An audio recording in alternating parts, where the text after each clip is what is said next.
Wu-Sabat. Wu-Sabat is, we refer to it as our spiritual science and universal knowledge. When we say spiritual science, the operative word there is science, meaning there's a scientific basis to everything that we present or that's been presented to us by way of Parnabab Yananan. It's scientific, can be verified scientifically. When we say universal knowledge, we mean just that. Universal means it's beyond this earth plane. When we say universal, not only beyond this earth plane, but beyond this three-dimensional realm. Wu-Sabat is interdimensional because it's coming from on high. And these beings on high, such as Parnabab Yananan, he is an interdimensional being whose origin is outside of this three-dimensional realm. So this doctrine is such that it's here to raise us up mentally, physically, and spiritually. And when we say raise us up, we mean in tones, frequencies, and vibration. We raise up to the fourth plane. There are 9 planes. The first plane is the physical plane, plane of force, spiritual plane, and the mental plane. The mental plane is the fourth plane. And Parnabab Yananan is here to raise us up to the fourth plane so that the higher beings can come down and we will meet them. They can only come so far down, and we have to raise ourselves up to their level so they will be able to make the communication to us and we to them. Okay, so with the doctrine and chanting and meditation and etc., these are all that's needed to raise us up. Especially, not only is it raise our intellect, but beyond the intellect, we refer to it as the outellect. Outellect. And in order to be raised up to the in order to raise up to the degree of having out intelligence, we need outformation. And when we use the term outformation, what we mean is that knowledge that is outside of this 3D realm. That's outformation. Okay, so this is what it's all about. We are in our day, our time, and our cycle. Meaning that outformation, outellect, outformation,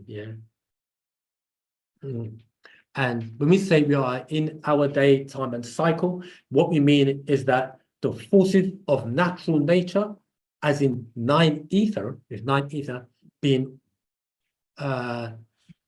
the 9 ether is the combination of all existing chemicals, gases, formulas, and elements of natural nature. This is 9 ether, of which we are composed of. So the highest of outformation is 9 knowledge. And there are degrees upon degrees upon degrees upon degrees, higher degrees. And the high degrees, is not taught in a format like this. It's taught in the mystery schools that people need to get initiated into, and the galactical masters, he used the word Mun Bab Tat-U for the feminines and Mun Bab-U for the masculines, meaning the deities, the galactical masters will come and teach the elite few the higher knowledge, and they in turn will come and teach the populace globally. It's not just for 1 or 2 black men. This is globally, global knowledge, because everyone on the planet Earth, regardless of race, color, creed, religion, Wu-Sabat is here globally. The reason why we say it's here globally is because it is time for us to be aligned with the Galactical Confederation, beings of a higher order. So the global is galactical. Galactical, yeah, correct. Okay. Sorry, this is making chronic for some reason I don't know. Sure. Okay. it's a Ketora Ellis, so happy to be here. Place where learning is beautiful and true. Tawa Samalta, Daniela, Tour to Formation, Ketora, proven for your hair. Hair, correct, yes.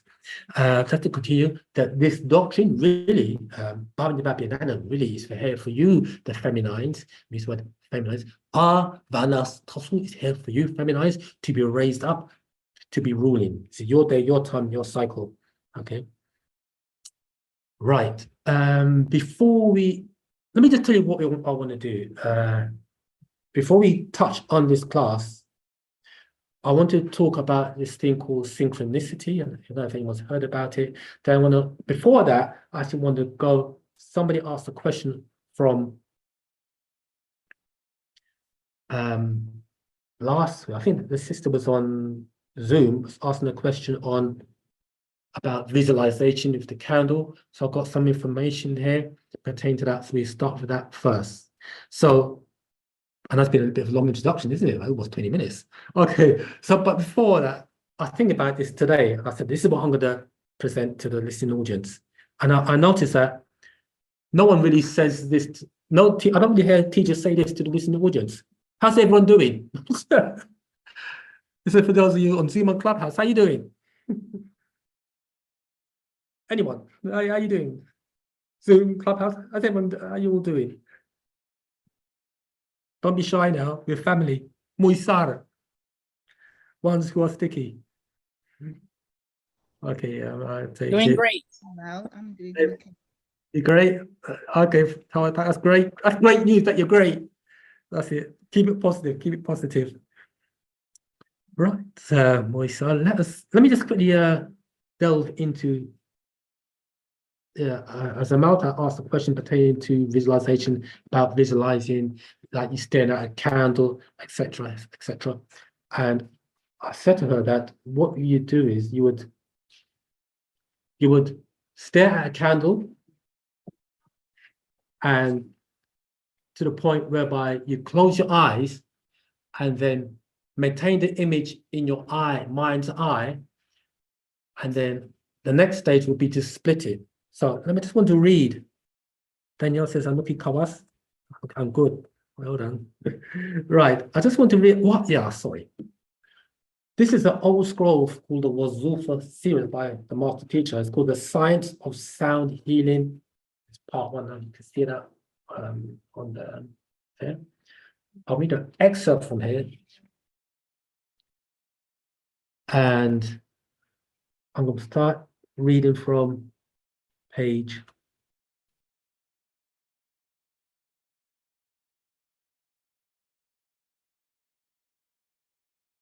69.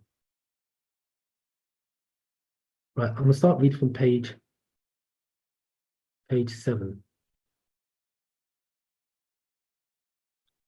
Okay. What this particular, okay, I don't read it all. Okay, let me say, okay, I'm gonna start. I'm starting like this, because I don't read the whole lot, introduction. But let's, okay, it's like this. You light a candle, first, right, you have a designated area in your house, in your room, wherever it is, you have a designated area. And let's say, for example, you've got an altar set up or whatever. Let's say you have a designated area where you do your chants, whatever. And you light a candle. Let me read here. It's got here. Oh, yeah. Hang on. I'm going to go back a bit. Okay. What it is that the master teacher, to perform this meditation, you would need like a green light stick. Like you don't have the light stick. Well, not many people have the green light stick, because this is when we're using Amon. However, I'm going to read it, and remember, take what's useful that you can use to implement this. Now, this exercise is about visualization and concentration. And this helps to develop your inner being. So it's got here.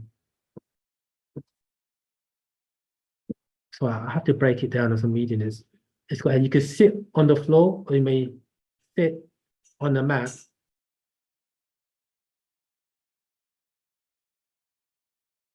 You can now light one of the incense to create a soothing atmosphere. If you've got the all incense, that would be most appropriate. But if you don't have the all incense, any incense, like frankincense, or if you've got like what's that? The one we had just now. What's that called? The sage. Say you got sage. Let's get some sage. That's to clear the air. Okay. So you light an incense. Okay, and then it's got here.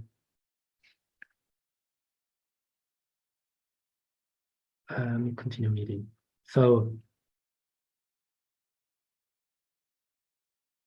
turn off the light. Okay, so it's basically you turn off the light. So you've got it's dark, you've got the candle, it's glowing.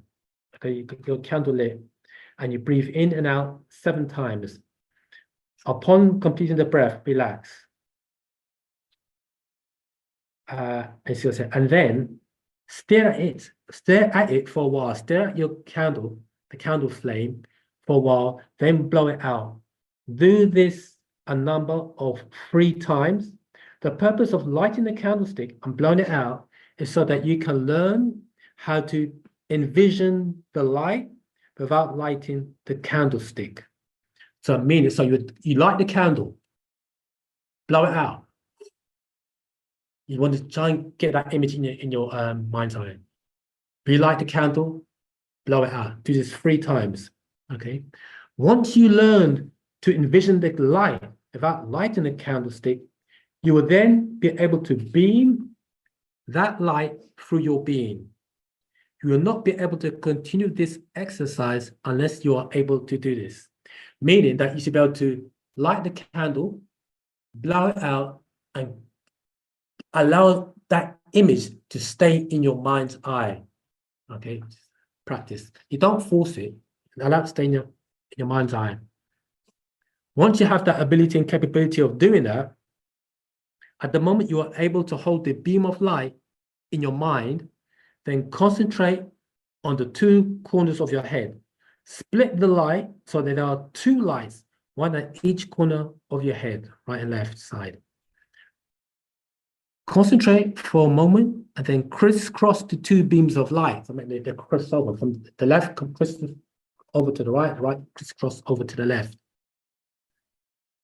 Concentrate and then return to the original position. They come back to the original position. So the left cross over to the right cross over to the left, then they come back to the original position. Now breathe in by saying, yeah. So you breathe in, yeah. Exhale. Breathe in, yeah. Breathe out. Breathe in, yeah. Breathe out. What you're saying is, yeah. Breathe in, yeah. Breathe out. Breathe in, yeah. Breathe out. Okay. You should breathe in this manner every time that you move to a different point in this exercise. Allow the Wu to fade out. Now, bring the beam of light down to the spot between your eyebrows, the 3rd eye. Allow it to spin round and round until it forms a spiral circle that covers your entire face. Finally, allow it to split into 2 beams of light that can descend down the sides of your face to your chin.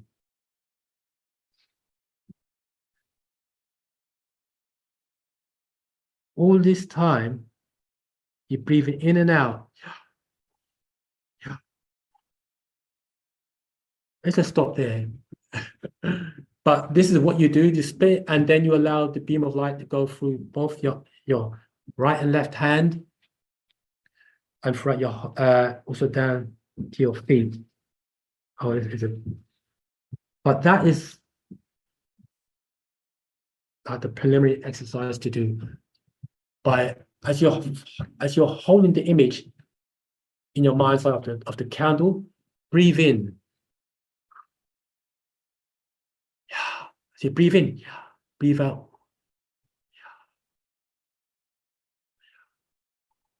And you've got that image of that flame in your mind's eye.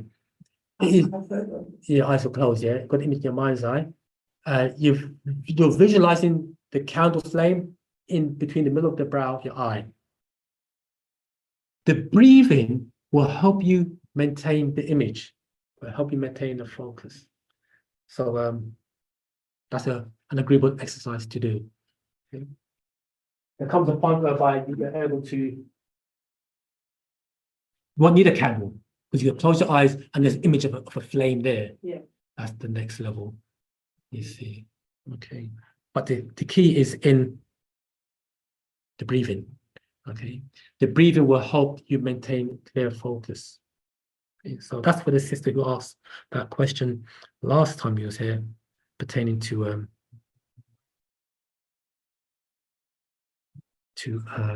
visualization by a candle, visualizing using a candle. Okay.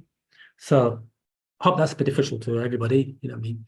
Because that's what we need to. We need to develop the inner side of us. That's why these classes is really geared to those who want to develop that side of themselves, you see.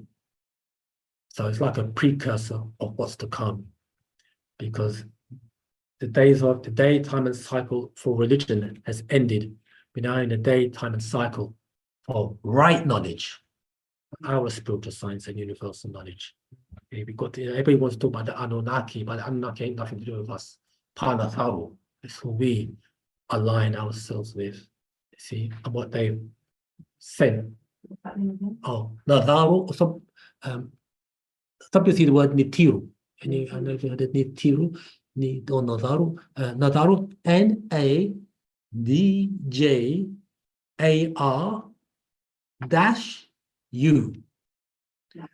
Nadaru, yeah. Nadaru. Nadaru. Yes, yeah. Some people say Nitiru for sure, because they may have difficulty in pronouncing Nadaru, but Nadiru with you. These are the overseers. Our overseers, yeah. The higher ones are called Marazaku or Ristian. Yeah, something else, yeah. Okay, good that you write things down on the paper, right? Right, so before we start, I want to, as we said earlier on, that all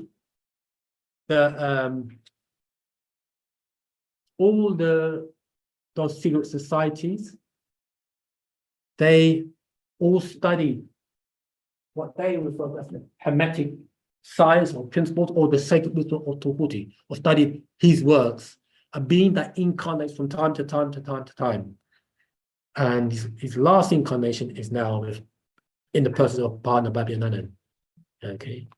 So before we start, I want to talk about this thing called synchronicities. I don't know if anybody's heard of that term. Yeah. Heard of synchronicities? Yeah.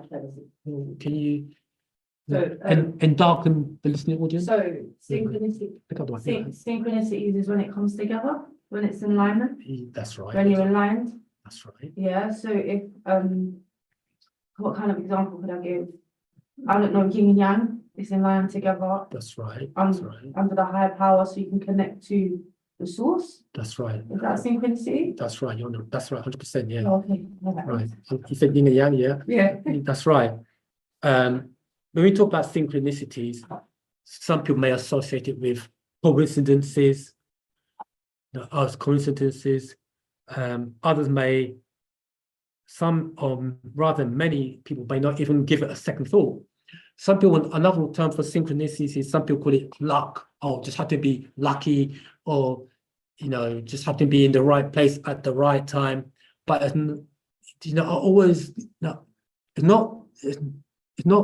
it's nothing to do with luck. What it basically means is, like you said earlier on just now, is that it's when you are in line with divine consciousness. That it happens to each and every one of us. The only thing is that many of us are unaware, or do not take note of it when it happens, or they are aware of it, but they don't have the science behind it. So we're here, we hope to give you the science behind it. We do our best to give you the science behind synchronicities, right? But when we look at the word synchronicities, as in Wu-Sabat, we got to break down what does the word synchronicity means according to the definition of the word. When you, what does it mean? And this is, when you Google it, it says here, synchronicity is an attempt to come up with an explanation for the occurrence of highly improbable coincidences between events where there is no causal link. It's got here, when it's got here, it is an attempt to come up with an explanation for the occurrence of highly improbable coincidences, meaning how to explain coincidences. How do we explain it?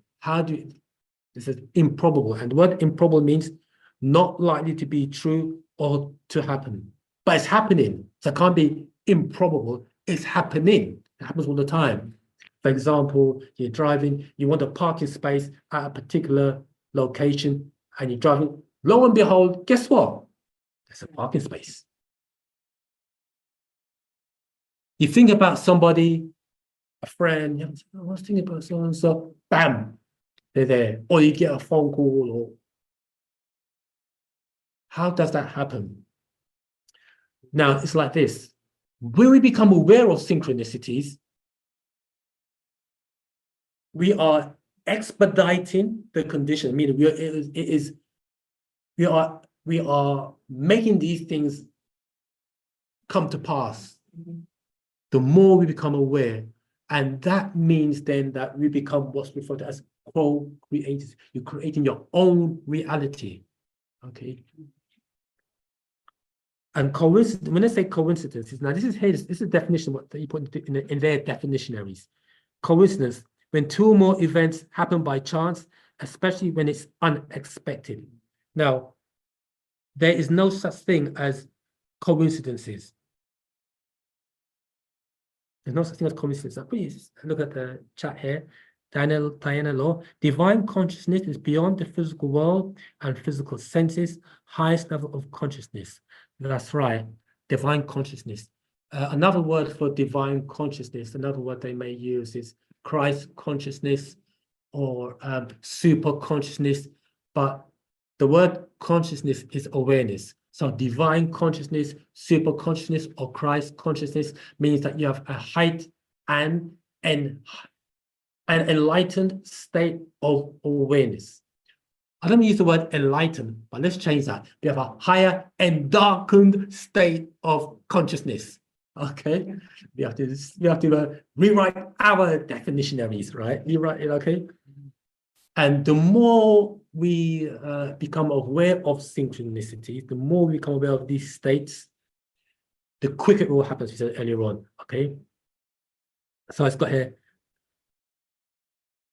It's got here. Okay, coincidences is when two or more events happen by chance, especially when it's unexpected. Now, when I say coincidences, when two or more events happen by chance, especially when it's unexpected, one event is called an incident. Two events are called a coincidence because it's co means two. After two, it no longer becomes a coincidence, it becomes a reality. Yeah. I mean, and it's got here, when two or more events happen by chance, there's no such thing as chance. There's not, things happen because they're meant to happen. There's a reason. There's no such thing as randomness within the galactical universe. And remember that we heard the cliche, as above, so below, as within, so without. Well, we are like a cup of water, an empty cup dipped into the ocean, and that all the properties of the ocean is in that cup. So all the properties that's in the ocean is within side of us. When we say the ocean, we're talking about all, we're talking about all those qualities, those creative forces that is within Pa'ot is also within us. that makes us what we call the microcosm of the macrocosm. So we are miniature universes with all the ingredients that made up the universes. We have the macrocosm and we have the microcosm. Okay, and we as microcosmic beings are part of the macrocosm divine. Okay, so not such thing as chance. And this, when you use the word here, causal link, meaning there's no cause or reason linking these events to produce an effect or outcome. Okay. But let me read the definition again so you don't get lost. Synchronicity is an attempt to come up with an explanation for the occurrence of highly improbable coincidences between events where there's no causal link. And the word causal meaning there's no cause or reason linking these events to produce an effect or result. Well, that is also a misnomer. Remember, these are his definitions and does not render what they authorize to be authentic. These are the 3 A's: author, authorize, authentic. And just because they authorize something doesn't mean it's authentic. Just because they seem or give the illusion that they are in authority. These are the 3 A's. Okay, so when you use the word causal link, meaning there's no cause or reason linking these events to produce an effect or result, where there's what we refer to as cause and effect. From every cause, there is an effect. However, there is a cause that caused the cause to come into being to produce an effect. Okay, you've got cause and effect, but there's a cause, or let's say a precursor, for lack of a better word, a pre-cause that causes the cause to come to bring about an effect or a result. Okay. So what we're saying here is when we become synchronized with divine consciousness or that divine state of awareness within inside of us, we are making the things to happen exponentially, meaning to occur more and more and more and more and more. You see? Yeah. So it's all about awareness, or what we call perception. Okay. When we use the word perception, let's quickly go back a few steps. We have our 5 senses: what we see, hear, taste, touch, and smell. But those 5 senses is really only one sense, which is touch. Okay, yeah, correct. Yeah, correct. Touch. Got one sense, touch. But even touch actually goes down to the ultimate sense, which is perception. Our ability to perceive, the seen and the unseen. Perception. Okay. So, but when the unseen touches you, when the unseen touches you, whether it touches your eye, any of what you hear, whatever, that is confirmation. You follow? Yeah. So 5 senses: see, hear, touch, taste, touch, and smell goes down to 1 sense, which is touch, which goes down into perception. Our ability to perceive the seen and the unseen. And when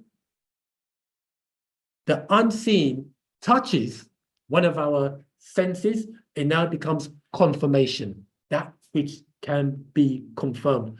If it's confirmed by you, then it's real to you, not to anybody else, unless they had their own confirmation. So in Wu-Sabat, we are taught confirmation. Things must be confirmed. Right. Zamal, Go ahead, Zamal. you lost me on the confirmation part. Oh, And the touch, yes, you lost me. I didn't get it. okay, right. Confirmation. I'll say that again. We have our 5 senses: see, hear, taste, touch, and smell. all those senses come down to touch. That's correct. Yeah. And even touch comes down to perception, our ability to perceive things, our ability to perceive the seen and the unseen. That's perception. Now, when the unseen touches one of our senses, it now has become known as confirmation. Whether the unseen touches what we hear, touches our hearing, what we see. Okay. Follow? That's confirmation. When the unseen touches our perception is the confirmation. That's it. Yeah. When the unseen touches one of our senses. Our senses. Okay. Thank you very much. Now it becomes confirmation. It's not a belief. We step out of the realm of belief into the realm of knowing. So I just want to say, like, say for Pick instance, up the mic. Oh. Hiya. Hi, is it on? Is it on? Oh. Is the mic on? I don't know. Yeah. Ah. So say for instance, for a long time, I used to shake off thoughts in my head as just my own thoughts. And I didn't realize that if the more I tapped into those thoughts, they wasn't actually thoughts. They were messages being sent to me. So being able to determine what is coming as a thought and what's actually a message, there's been so many times when, and it might not just be a message in my head, it could be a message in my gut and my head. I might get a feeling in the bottom of my stomach and my head tells me something. That is a form of confirmation of what you're talking about. That's something telling me maybe don't go there, or yes, pick up this one, because the higher plane is letting me know this is either safe or not safe. Yeah, that's Is right. that am I on the right line? You're on the right line. That gut feeling, the reason why you get that gut feeling is because you got a secondary set of senses right here in the solar plexus. The solar plexus is a second brain. That's why I get it. Yeah, it's a second brain. The fibers that are within the solar plexus is very similar to the fibers that's within the brain. And just above the solar plexus, you have the heart seat. The heart seat gives off an energy field, an electromagnetic energy field from the heart seat, and the electromagnetic frequencies or electromagnetic waves from the heart is more powerful than the brain. Wow. Yeah. Wow, the energy is from the heart. It's more powerful than the brain. More powerful than the brain. Yeah. Wow. So when we are chanting, we should focus not just, when we are chanting or doing any of our spiritual work, visualization or concentration, we should focus a lot of attention from the heart seat. You see, because it's more powerful than the brain. The electromagnetic is scientific. Oh, okay. Yeah. Scientifically, we did a class about this, and the energy field, people may call it the aura. Scientifically, it's called a toroidal field. That's a scientific term, a toroidal field. That's the scientific term for it. And it penetrates feet away. See? So everything that Pandit Bhaktivedanta teaches us can be proven scientifically. That's why we call it our spiritual science. So when you do a lot of chanting, always focus your attention on this seat, this heart. Even if me just looking down, you're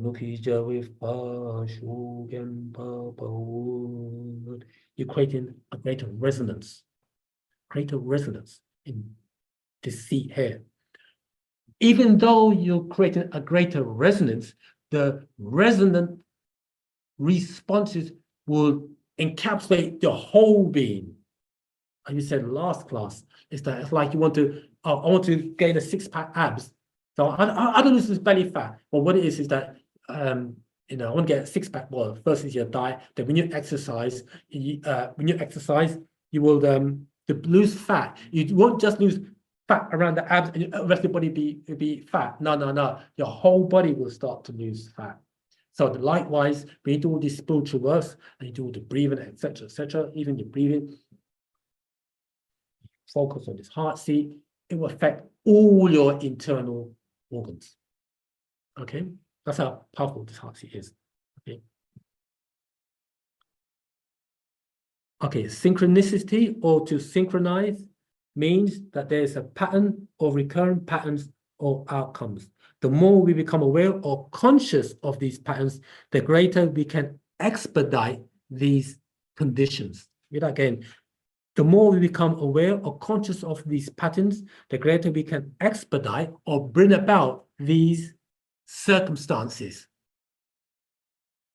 For example, this is pertaining to everybody in Wu-Sabat. You're not here in Wu-Sabat because of this thing called coincidence. Oh, I'm really lucky that I come across. No, it's not luck. The reason why we are here, each and every one of us, the reason why we are here is due to synchronicities or divine intervention. That's why we are here. It was not a matter of luck. It's because we're meant to be here. And that's just being here is synchronistic, if there's such a word. It's synchronistic is why we are all here. You see? Oh, and then when you stay long enough, you begin to transform, transmutate, and transfigurate. We can go into that later on if you have time, right? But this is what the class is all about. It's all got to do with the mind.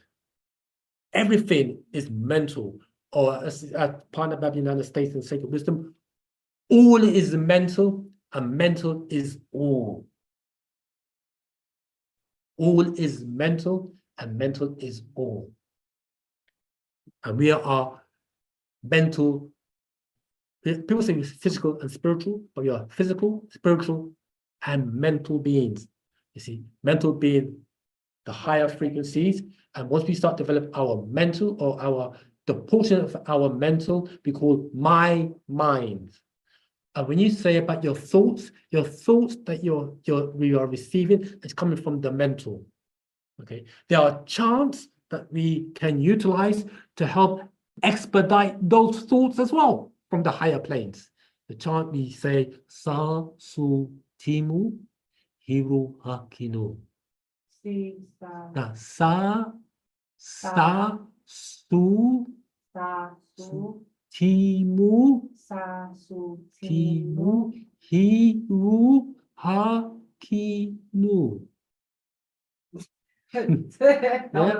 Yeah. Sa S-A, write this down. Fam, write this down. Sa S-A dash Su S-U T-T-E Mu M-U He H-E dash Ru R-U Hiru Ha Ha H-A K-E-N-U.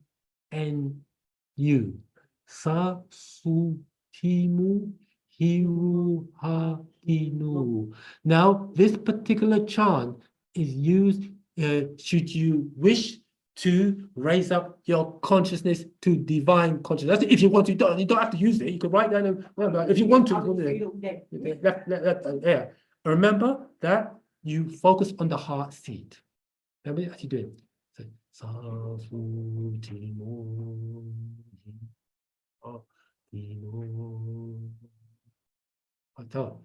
so when you try, before you start breathing, Sa Su Ti Mu Hiu Ha Ki Nu. Could one of the hosts please post the spelling in the chat? Can someone post the spelling of that in the Zoom? Can somebody do that? I don't know. Someone could do that. Post the spelling in the chat in Zoom. Okay. If there's any questions on Zoom or Clubhouse, do give us a shout. Jamal, there is a hand up on Zoom, Patricia Harper. Can you okay, can someone Yeah. go ahead, sir. Patricia Harper, go ahead. Yeah, thank you for that.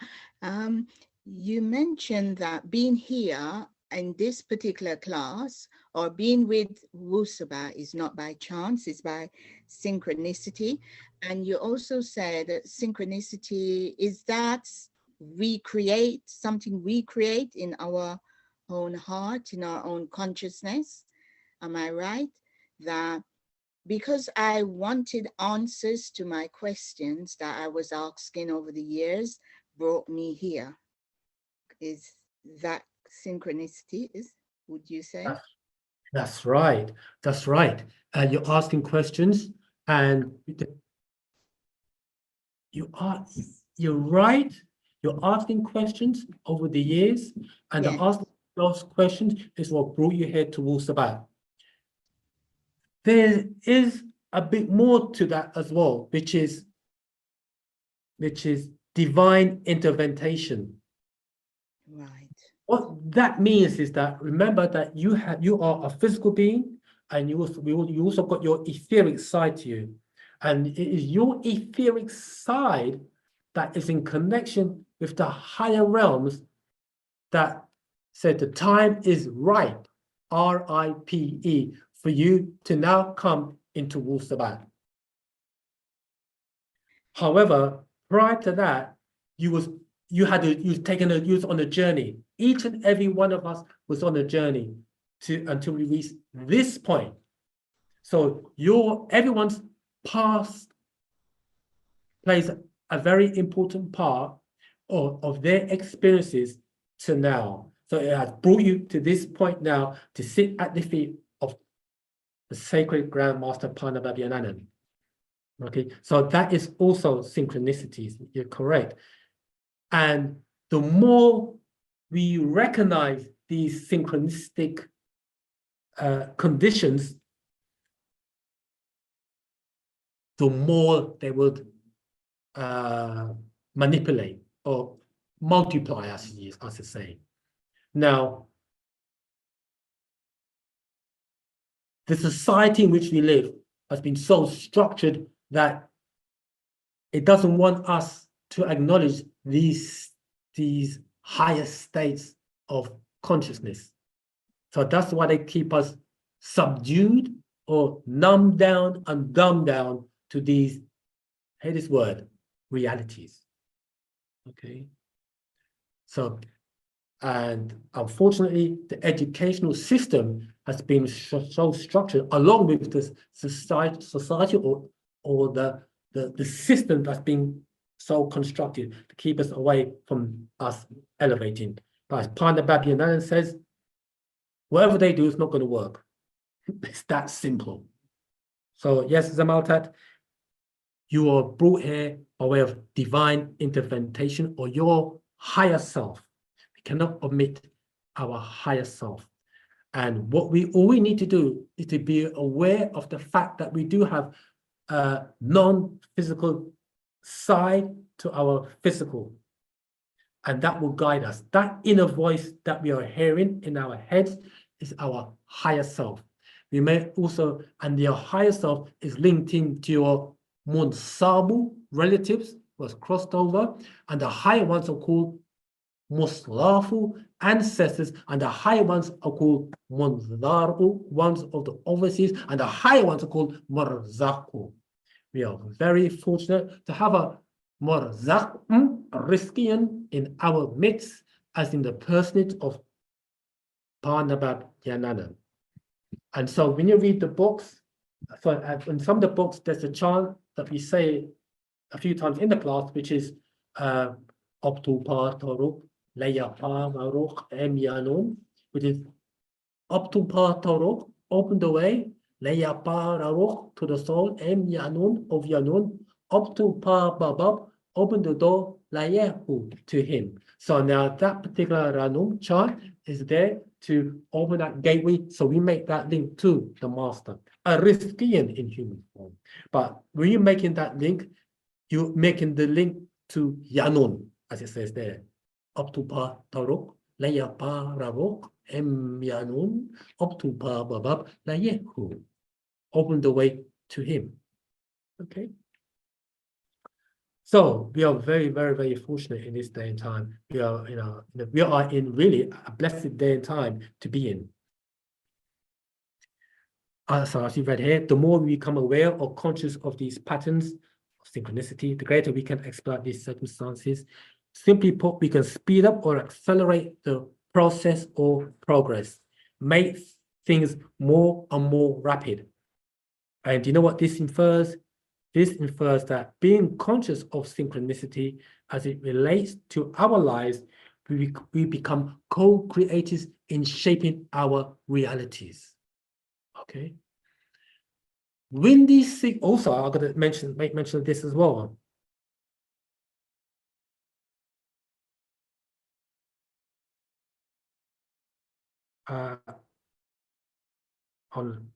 Liquidly, it's in my mind, liquidly say now. When we become more and more aware of these circumstances, there's a portion, because you know it's be scientific, there's a part of the brain, I think near the back of the brainstem, it's called the I don't know if you heard this word, the reticular activating system, RAS, RAS, reticular activating system. Now, when things happen and we become aware of it, we see these patterns emerging on a continuous basis. That's because there's a shift in our consciousness and it's engaging this part of the brain called the reticular activating system. The reticular activating system is a bundle of a network of fibers within the brain. The word reticular basically means a network or a bundle of fibers like a net. The reticular activating system, they become activated once we become conscious of these occurrences or coincidences or incidences or tri-incidences or whatever you want to call it, or synchronicities. Once we become more and more aware of it, we are activating a greater portion of this part of our brain called the reticular activating system. Okay, so yeah, check that out. Okay, now when we said here that we become co-creators in shaping our own realities. We become causes of the cause and effect within the laws of created things, meaning there are laws upon laws upon laws that create what we call cause and effect. Everything is within the laws. However, we become causes of the cause and effect of our lives. Okay. However, there is another factor to factor into these equations, and that factor is called divine intervention, as we said just now. This is when our lives become highly influenced by higher forces, the 9 etheric forces. What we're saying here is that we have raised ourselves up to those sublime degrees whereby we're now guided by the higher beings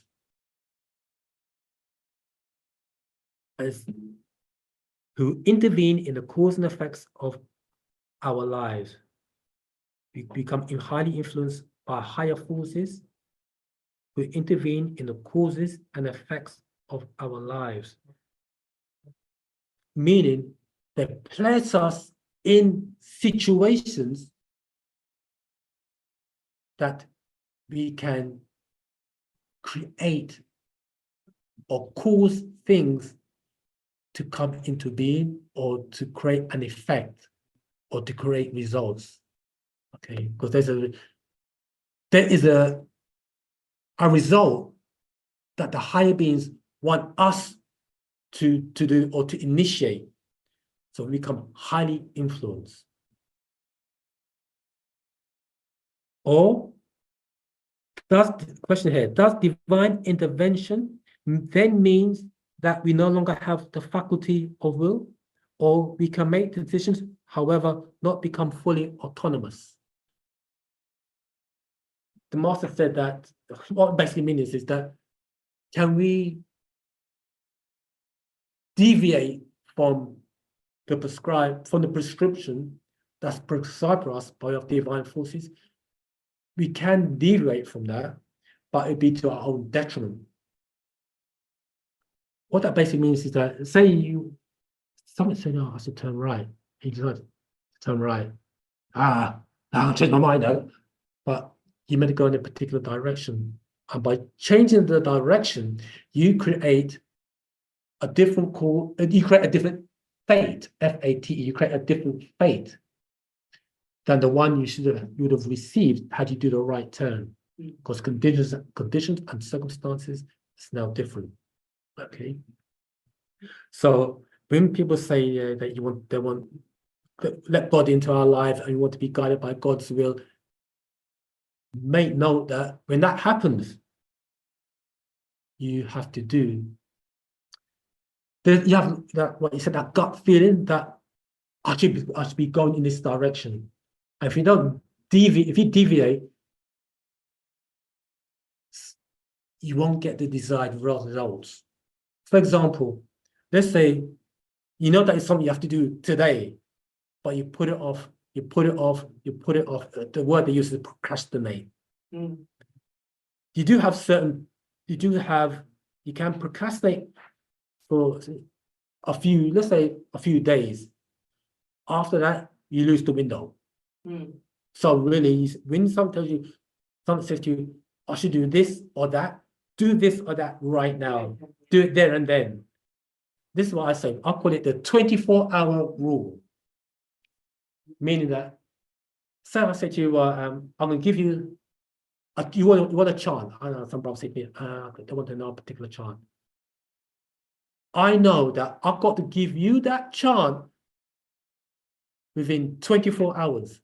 After that, the chances of me giving you that chant becomes less, and after 36 hours, it gets less. After 48 hours, it gets less. After about, say, 3 days, right, the chance you receive that chant from me becomes almost non-existent, unless it's at the back of your mind. And if it's at the back of your mind, that's something is letting you know.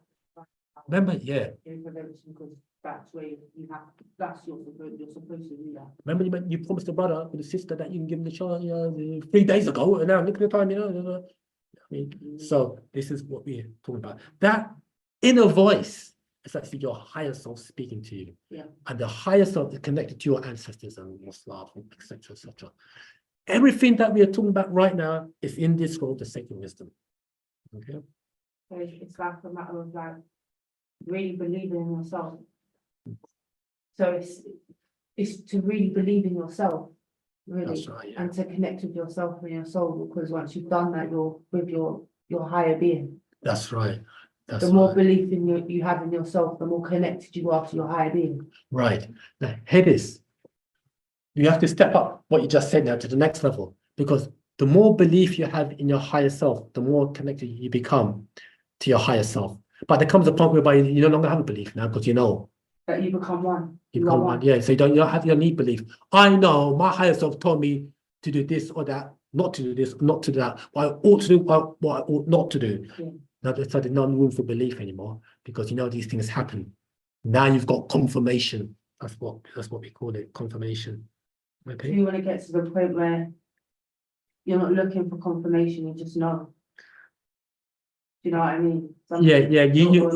My wrong. Yeah. You don't, because when you know. Confirmation. Yeah. You know. I wonder if that's going to happen though. That's doubt. When you start looking for confirmation, that infers doubt. You see? Okay. Yeah. Let me just test the thing. No need to test. Just not. You know. Right. Okay. You know that you can get a parking space outside Lidl's. You know that you can wake up at 5:45 in the morning because you program yourself the night before. I want to wake up at 9:45 a.m. and at 9:44 a.m. You wake up. You know what I mean? Yeah. Yeah. Because you know. Yeah. You don't have no need of room for belief. This is the state of, hear this word, belief that we meant to have it ourselves. Okay. Right. Okay. So we said here, the decisions that we make are now influenced by the higher forces that speak in our heads to turn right or left. All these principles tie into the ancient Egyptian mystery systems and what the Greeks termed the Hermetic philosophy by way of the Houthi, or what they refer to as Hermes Trismegistus, 3 times great. Okay. So with that being said, any questions thus far?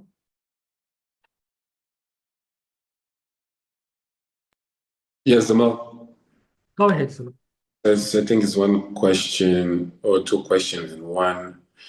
Starting from the confirmation, when the unseen touches our senses, how can we distinguish when it's our own creation by our mind or it's our higher self talking to ourselves? How can we distinguish that? Okay, say that again, please, Amal.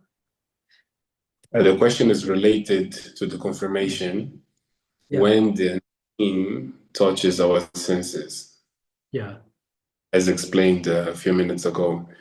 My question is, how can we distinguish when it's our own creation, internal chat with ourselves, or is our higher selves?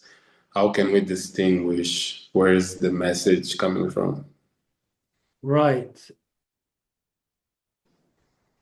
That's a very good question.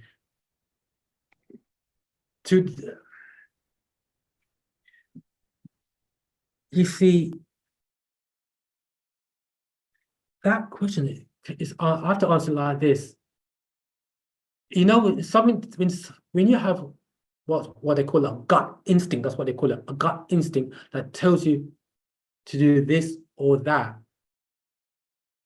You know that's coming from your higher self.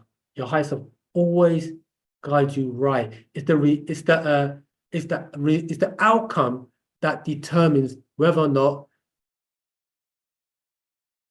that is coming from your higher self. We all get these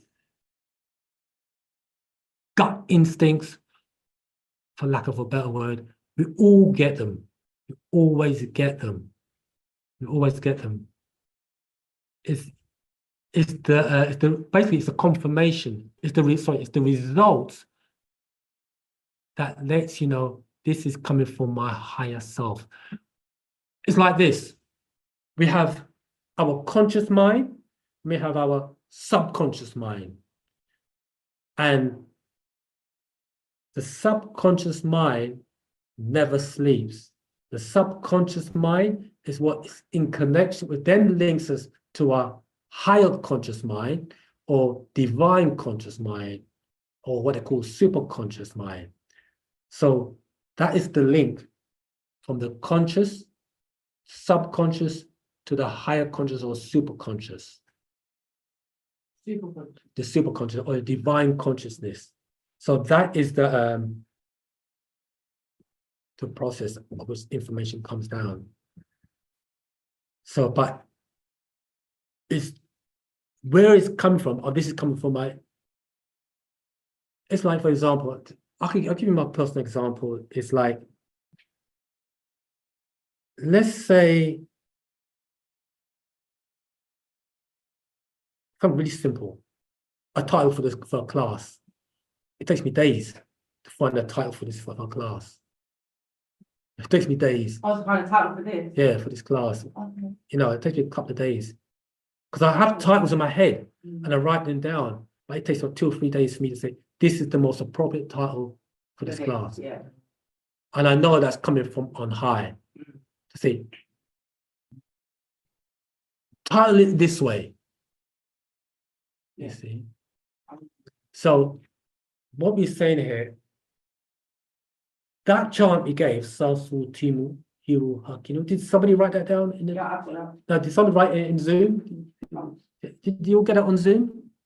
Someone wanted to, someone's asked me for that on Zoom. No. Oh.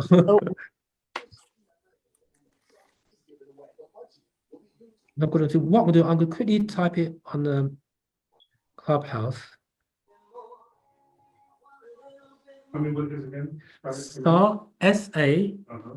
Su dash Oh, dash SU uh-huh. dash Temu TEMU Oh, and this auto correction change there. So T, Oh, TEMU, Heru, HERU, dash Hakinu, HAKENU. This is for uplifting the consciousness. Okay.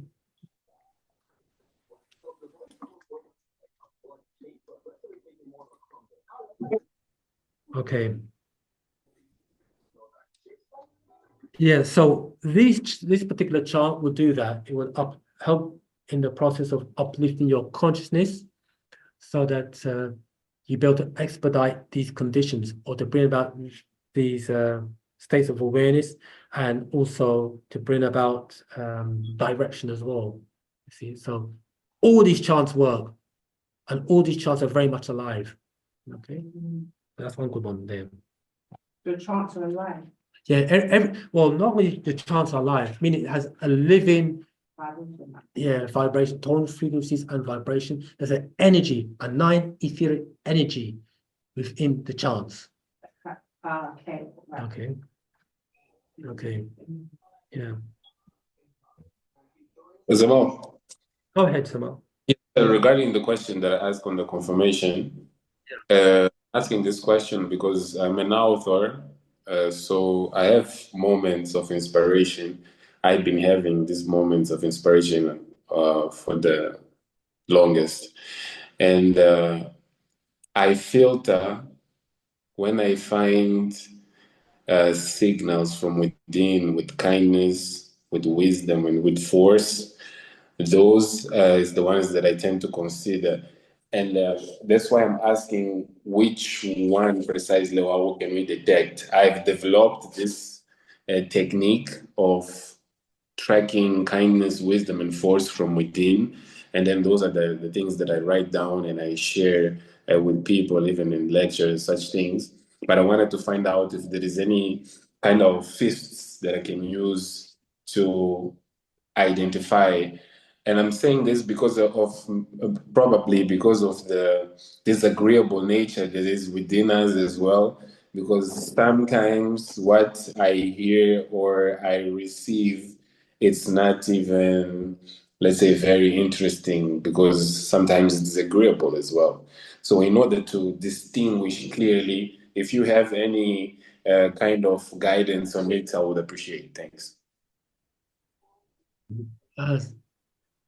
You see, the one who can determine whether or not what the impression that you get is agreeable or disagreeable is yourself. You have to, it always goes, as you said before, it always goes back to the end result, the results that is being produced. And we may have a voice or something tells me what we ought to do or what we ought not to do. So it's all I can say, Amal, it's all got to do with the outcome. And if you are guided and you find that this is wrong guidance, then you have to make a decision. Or the master says you have to label certain thoughts with a color, and say, you know what, this is not an agreeable thought that I'm receiving, and you have the power to override that thought. So without a doubt that we are influenced by disagreeable forces as well as agreeable forces. But the more you focus your attention or focus your attention on the agreeable, it will override or overpower the disagreeable. But it's a continuous process. There's no shortcuts on the spiritual path.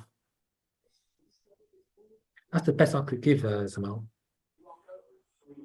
Hope that helps.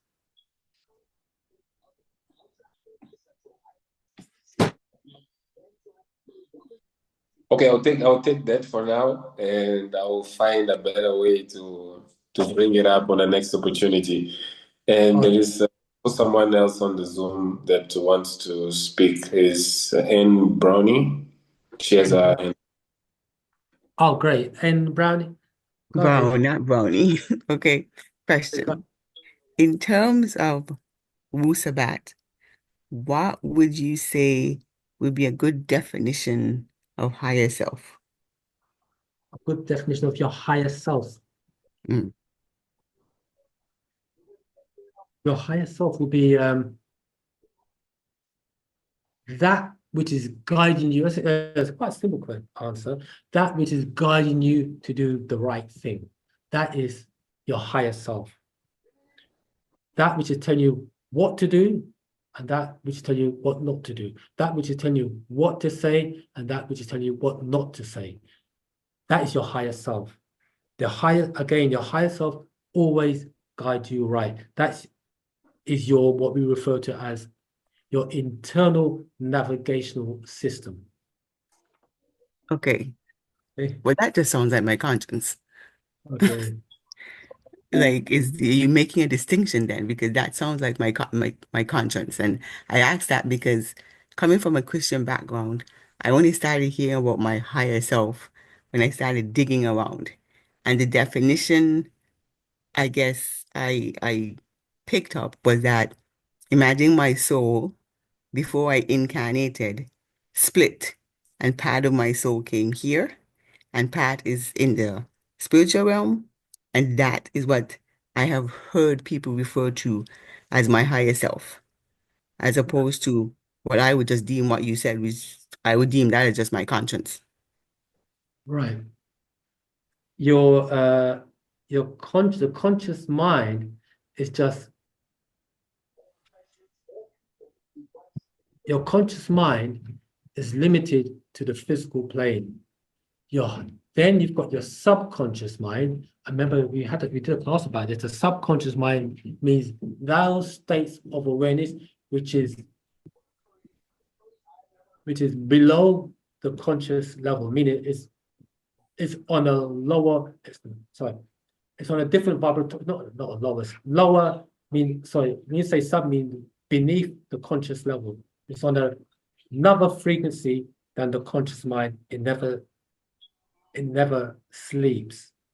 But you also got your superconscious mind, which is higher states of awareness.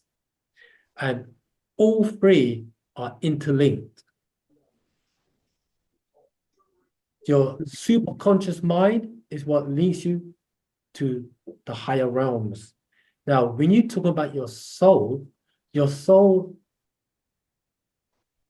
transcends the planes. And it's like the physical body is the vehicle that carries the spirit, which is the life force.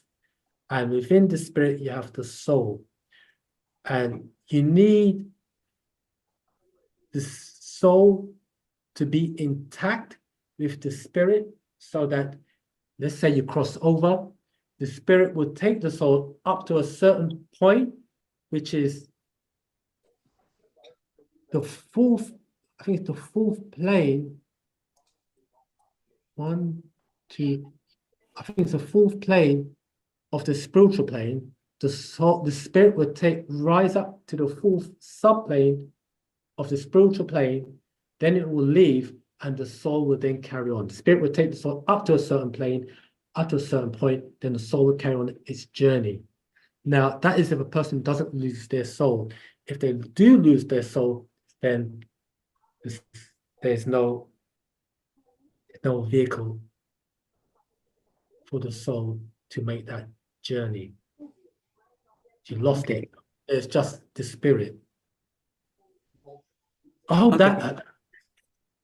Okay, so then I guess I'm trying to understand with the definition that you gave me of higher self, giving the one giving guidance from outside the physical realm. Then within Wu-Sabat, do you guys believe in, I guess, spirit guides? in Yeah. terms of, yes, because then again, I guess relates to Guy's question, how do I then differentiate between the spirit guide and the soul, my higher self, I should say, if you do have the concept of spirit guides within Wu-Sabat? The spirit guides, what people term as spirit guides, is also your ancestors was crossed over. They are your spirit guides. Or we say Munsabu, you got your Munsabu, and you also got that's your relatives who crossed over, and the higher ones are called your Muslafu, the ancestors. These are your guides. We're always rightly guided. And the higher ones are the ones like Pana Babyanana who incarnates, so that we can make that connection to those higher planes, or those higher beings, or those higher states of. Okay. All right. Thank you. Okay. Right. So when we talk about synchronicity, that ties into, or today's the title of the class, which we say is called mental transmutation. And just want to read something here. It says, okay, so this is coming, we're now going into the sacred wisdom of Tahuti. I'm starting on chapter 3, page 83. Before I do that, I want to read something going back. What do we, anyway, we go back to this. So there, we're talking about synchronicity. I just want to read this here. It's coming from the sacred wisdom of Tahuti. And so I come back to page 56. Sacred wisdom, and it reads, in the words of Pastor Hakumdum, don't be deceived by the Greeks altering teaching. Do not be deceived. Don't be deceived by the Greeks altering teaching, calling it the Kabbalion. The Pastor Hakumdum is the sacred wisdom. Don't be deceived by the Greeks altering teaching, calling it the Kabbalion when it was not. Let's set the record straight, so that according to the teachings, the passage of this book to those ready for the instruction will attract the attention of such as are prepared to receive the teaching. And likewise, when the pupil is ready to receive the truth, then will this little book come to him or her. Such is the law. I'll read that again, so you can listen carefully. Listen carefully. So let's set the record straight, so that according to the teachings, sacred of Tahuti, or in the words of Pastor Hakumdum means the sacred wisdom, so that according to the teachings, the passage of this book to those ready for the instruction will attract the attention of such as are prepared to receive the teaching, meaning that people who are listening to these teachings, that is by way of divine intervention. And likewise, when the pupil is ready to receive the truth, then will this little book come to him or her. Such is the law. So there's divine laws that are in effect, especially for this particular book. Because as we say that when it's still about myself, when this book first came out many years ago, it was like me reading a blank page. It's like there's no words there. I couldn't fathom it. But because we have been infused with the master secrets, Patarak, actual facts, then the words start to materialize. Okay. When it's got here, the Ha doctrine of cause and effect of things in its aspect of the law of attraction of things will bring lips and air together, pupil and book in company. When it says the Ha, H-A-H, space, Ha, K-H-A, Ha, basically is the teachings of Tahuti, or they call Thoth. It's called Ha. You won't see that in their books, The Ha doctrine of cause and effect of things in its aspect of the law of attraction of things will bring lips and air together, pupil and book and company. Okay, someone say something? The key is keeping your third eye on things. See through them, and you will see the real physical world of existence and the ethereal world of existence. So what he's saying here is that this particular scroll, actually not just this particular scroll, but all the scrolls, it will open you up. You'll see things as they really are on the physical, and you'll begin to see things in the non-physical world or the ethereal world. Okay.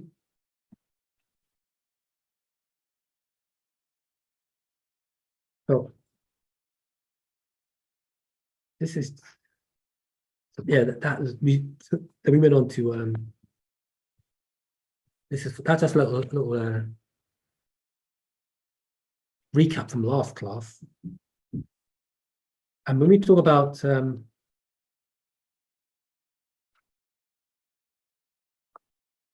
mental transmutation, that's really the title of this class, mental transmutation. So we now go back to page 83 of the Sacred Wisdom. Again, you could, if you haven't got the Sacred Wisdom, you can actually look at what's it called, the Hermetic Principles. You can actually download a PDF form. But this is where they got this from, the Sacred Wisdom. They got what they call the Hermetic Principles. But this particular scroll that the Master Teacher put out is it in its entirety plus some. So mental transmutation, transformation, transmutation, and transfiguration are realities, be they flesh, be their mind, flesh, metals. When we say mental transmutation, we are talking about Hika forces. Hika meaning that we have what is referred to as the creative forces of will. Hu-Hi, Hika, and Sia. Let me read an excerpt from, it's called the Black Book. It goes into it. There we go. So there are forces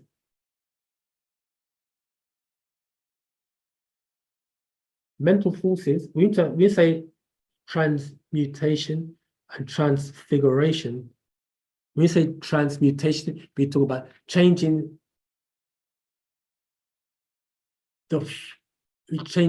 one form into another form completely. And when we say transfiguration, it means an alteration of that particular form as opposed to a definitive change. Okay. So transformation and what? Transmutation and transfiguration. Transfiguration. Correct. Right. So there are forces in terms of transfiguration, transmutation. There are forces which we refer to as Hu-Hi, Hika, and Sia. Now, this is from the Black Book, page 114. You understand that these particular teachings is not for everybody, because everybody is at different levels of consciousness within Wu-Sabat. But we put these classes out to attract those who are ready or willing or who want to take things to the next level and know that they're chanting and they're reading or studying of the scrolls is for a reason. And that the reason why we talked about synchronicity is because, for example, people often say, so what scroll shall I read first? And we say, well, I cannot tell you the best scroll to read is this, or this. Look at a scroll, and whatever captures your attention, that's the one for you. That's called synchronicity. You read it, you listen to a video, whatever, something connects inside, because it's meant to connect inside. Okay.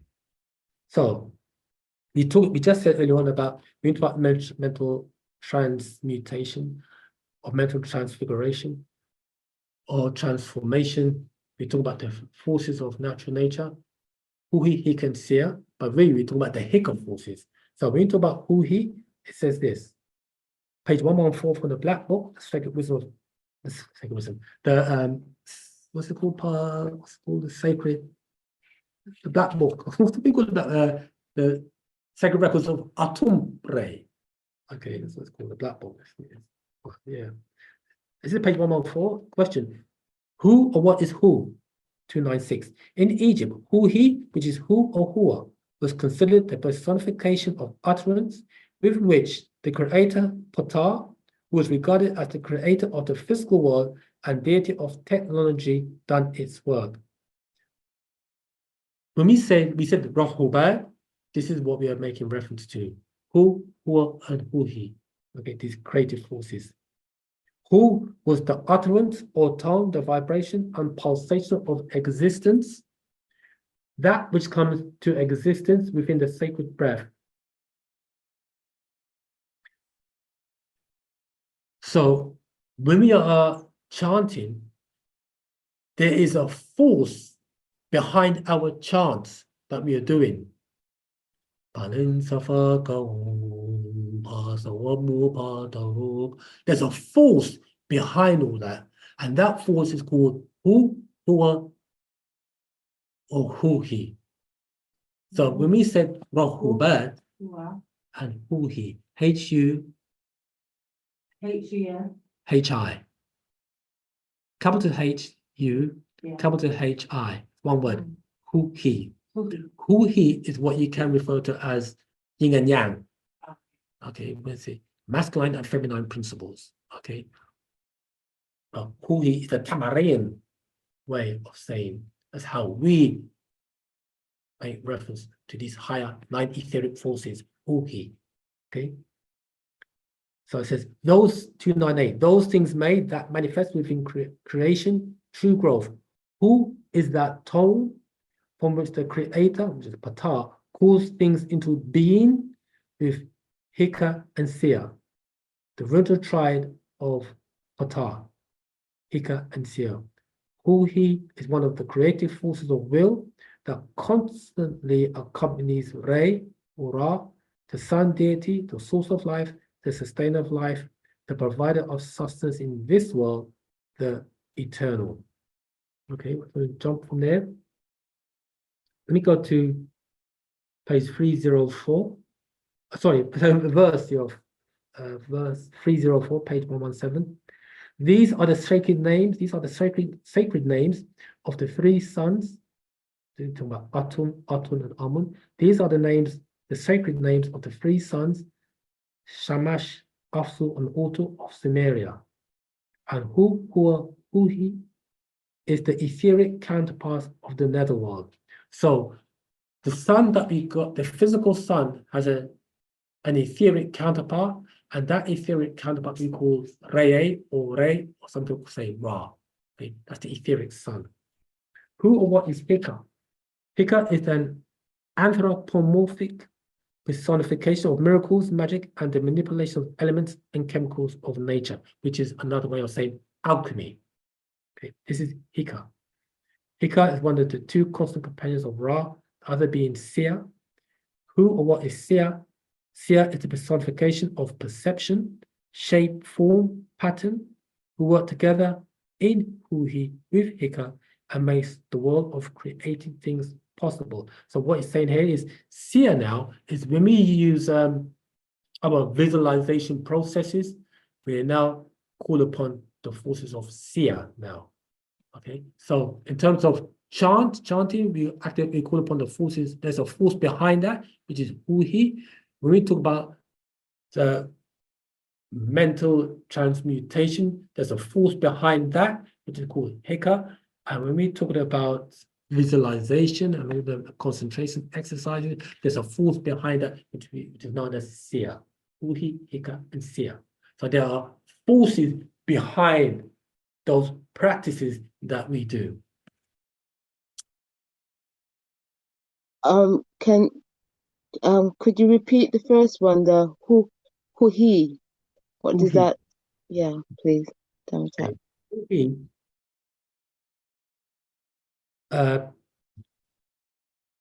was the utterance or tone, the vibration and pulsation of existence. So basically, you talk about tones, frequencies, and vibration. There is a force behind tones, frequencies, and vibration, or there's a force behind the chants that we do. He said that chant, Sasu Timu Hiru Hakinu, there's a force behind that that helps to perpetuate or to bring Bring that to existence. bring it into existence. It pushes it out. Yeah. It helps push it out. Yeah. Because the force behind it that puts the energy into the air around us and into existence and reality. That's there right. now. Yeah. And that force is called Then that Wu-He. Wu-He, Wu-He. Wu-He. Yeah. There's a force behind it. Yeah. Okay. Okay. Hope that helped, Samantha. Sure, did. Attack. Now, this is what we want to say here now is that, so we've got to have the science or the knowledge behind our practices. Otherwise, we put ourselves in the category of being religious. We do things without the science behind it. Now, not to say that if you don't have the science behind it, it wouldn't work. It would work. You said all you know is that it will bring our consciousness to a higher level. It will do that. But when you know the science behind it, or how it's actually happening, it will accelerate the processes. You see, once you know the science behind anything, it will accelerate the process, or the word we use is expedite the conditions, because now you know the science behind it. Okay. That's why we call it our spiritual science and universal knowledge. The word we said earlier on is science. Yeah. Because it's facts, it can be backed up. It's Yeah, not just science. it's true. A lot of the religions, there's no facts behind it. It's just A belief system. it's just myths. Yeah. It's myths. Yeah. So in Wu-Sabat, everything can be backed up. Everything can be backed up. However, there are certain things that they do not have a scientific explanation for. There are certain things they don't have an explanation for. That takes things to a whole new level. That's why partner Babianan always says, don't believe me, check it out. The reason why he says that is so that you go and you check out, he says, you go and check out, you don't believe what I'm saying, go and check it out. You go and check it out, you do your research, you say, yeah, that's true. The reason why he said it is because there's a common time, as we said in the previous classes, there's a common time whereby you won't be able to check out what he's saying because it's not on Google. It's not in these different definitionaries. You know what I mean? Like Wu-Sabat. They don't have a dialogue for that. You cannot go Google and type in Wu-Sabat. Oh, I got the answer. no, you got to come to us. People got to come to us. Say, what is Wu-Sabat? This is what it means. Where can I find out on Google? You can't. You know what I mean? You can't Google search or all them other AI thing. You can't find it. So this is actually. Yeah. We say actual facts. Yeah. Actual facts. Yeah. Actual facts, yeah. Yeah, this is the Actual facts, yeah. This is the actual facts. Correct. Hold on. Okay. So when we what this particular book is, what this particular scroll, Sacred Wisdom, is actually doing is giving us the science behind our practices, and who we as ancient Tamarians, really, this is more like us. Okay, basically what this is saying is that it's giving us the science and the status of those, not only Tohuti, but those higher beings, of their authority on all things, and how the scientists or your top scientists on this planet cannot even light a flame to the master teacher.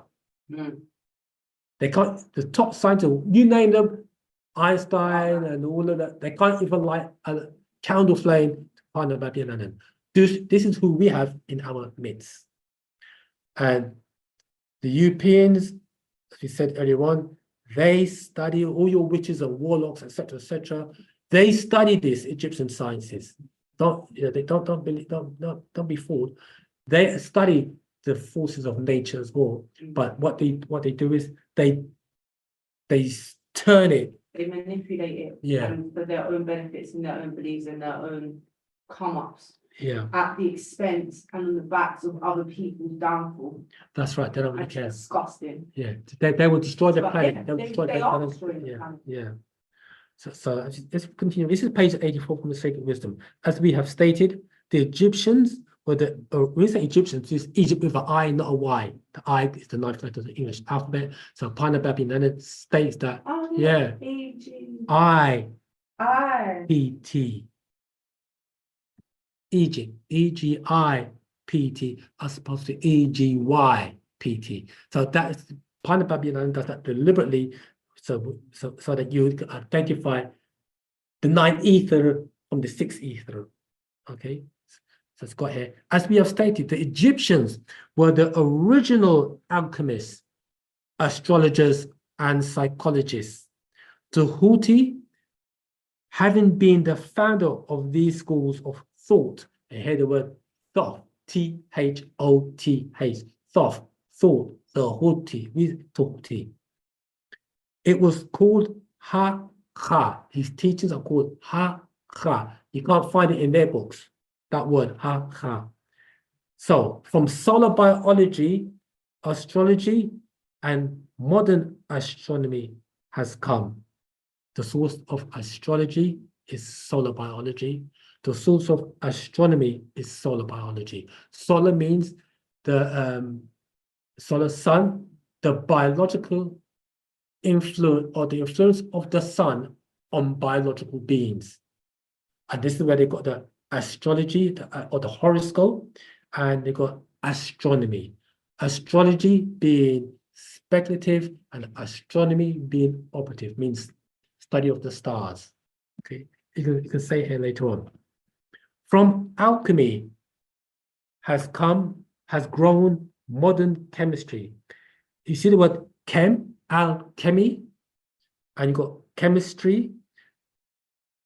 People say in our tongue is al-khami. The word khami means black. Khami, and you got the word chemistry. From the mystic Wab priest has grown the modern psychology of the schools. Let you know the source or the sources, ancient Tamarians. But it must not be supposed that the ancients were ignorant of that which the modern schools suppose to be their exclusive and special property.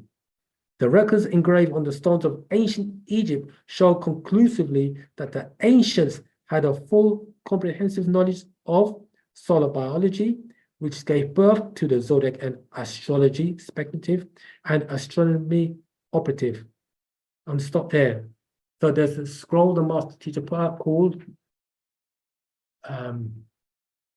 what's that scroll called? Lost Records of Time. Seek that out. In Lost Records of Time, the master breaks down the What's the name of the person for that? How do I spell it? the master teacher. Master. Yeah, Master teacher. yeah, Oh, yeah, okay, yeah, well, yeah, yeah. Master teacher. Yeah, it's Okay. called the Lost Records of Time by the Okay. master teacher. Oh, master teacher. Okay. Yeah, and in there he breaks down about solar biology. He also how the Bible. You've got 12 tribes of Israel. All that is coming from the Dindira. The Lost Records of Time basically called it. They talk about the Dindira. When you talk about solar biology, all that's coming from the Dindira star maps. Okay. So the baby got the again. Okay.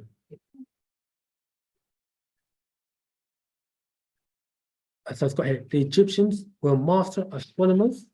They were not ignorant of chemistry. They were, in fact, the mothers and fathers of all learning.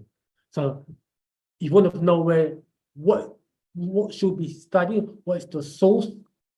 Go back to ancient Egypt. Look at the Egyptian mystery system. And everything that the master teachers put out here is all based upon that, the Egyptian mystery systems. Okay.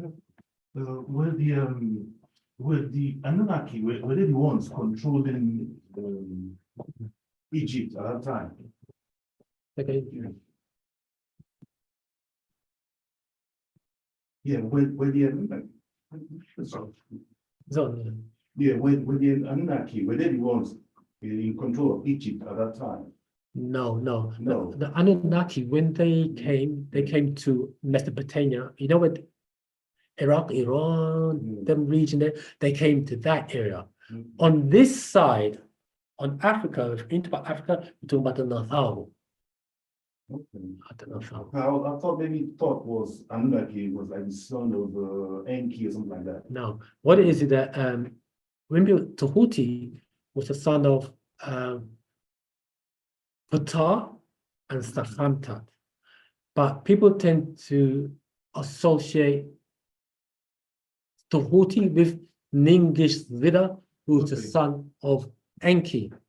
Okay, for example, they had similar attributes, similar but not the same. They're two different entities. So that's people tend to think, oh, the Natharu and the Anunnaki are one the same. No, they're complete different beings. So Ningishzida and Tahuti they're still different. Different beings, yeah. Okay. For example, in Genesis chapter 3, you know, it's talk about the serpent. That serpent was what they're using the Greek serpent. Sorry, the word serpent in the Hebrew is chanas, which means whisperer. And that chanas or Ninkazida was the son of Enki. And he is the one who was given the secrets to Titi, or they call in the Bible Eve. He's given her the secrets, okay? The secrets of Kama Sutra. And it was like a ritual. Genesis chapter 3, when the serpent said to the woman, did God said blah, blah, blah, that was, a ritual was taking place. You see, that was Ninkazila. So what territories were they at? I mean, what territory was Anunnaki on? And yeah, basically, yeah. Do you know you talk about Palestine, Syria, Iraq, Iran? That region is when the Anunnaki, they call it, in the ancient time, they call it Mesopotamia. That region there, they were in control of that. Lebanon, that region there. And as you say, in Africa, this side, the waters in Africa were the Natharu. Yeah, there are many people who say Anunnaki were the kings of Egypt in the past. They don't have the right knowledge. I mean, so Like Akhenaten, you know, Akhenaten. Was that not Anunnaki? no, he was Tamarian, Egyptian Tamarian, and But he had Anunnaki bloodline, isn't it? no, with him, with Akhenaten, he was part extraterrestrial. Yeah. You know, he was part extraterrestrial, and he wanted to. He looked upon Atun as the Most High. See, so in ancient Tamare, Egypt, our Most High was Re or Re or Ra. We acknowledged there were 4 points. We had Atum Re, when the sun appeared to rise. We look at the motion of the sun. When the sun appeared to rise, at dawn, we call that Atum Re, the first point of light. When the sun was at its zenith or the highest peak, we call that Atun Re. When the sun appeared to set, we call it Amun Re. And between Amun Re moving counterclockwise to Atum Re, there's the black sun we refer to as Anun Re. Okay, so these are the 4 points of the sun who are of Re. Okay, so this is who we acknowledge. I mean, as Africans, or we say Afaf Re Kau or Tamarians, or Egyptian. Egypt is the eye. Okay, all Nagaranadu, they're all one and the same people. Okay. So Can I ask a question then? go When ahead. you said, thank you. When you said that, I think it's Akhenaten is half extraterrestrial, are you saying that he is half Natharu? That's right. Yeah, he part Natharu, part human. Yeah. Sure. Okay. What it is, see, the pharaohs in ancient Tamaray, they were in communication with the higher beings. They were like, yeah, the spokesperson for the deities on the planet. You see, and some of them They're got not the original humans. they with the pharaohs. Yeah, Yeah, they on the planet. the original humans on the planet will actually come from that bloodline. We are the garden of nine. We are the Negroid are of that descendancy of those original beings. You see, we are their progeny or their offspring, Of the original beings on this planet. Okay, because we have the seed or the DNA. but do we also have some DNA of the Akhenaten? Yes. Yeah, do we have their DNA as well? Some of their DNA. Of who? Akhenaten. Akhenaten. Not yet. Of the do we have the DNA of the pharaohs? Yeah, the pharaoh, yeah. I don't know about having the DNA of the pharaohs. I don't know. I cannot substantiate that claim. But what as taught by the master, we do as nine ether beings, we have a direct link. We raise ourselves up to the higher beings. Direct link. And the master also said in Man from Planet Risk that there are those amongst us. Let me just read it from I've got the scroll here. Let me just read it what it says about that particular thing about the DNA.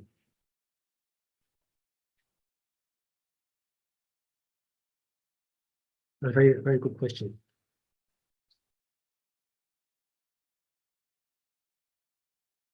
Let's see if I can find it.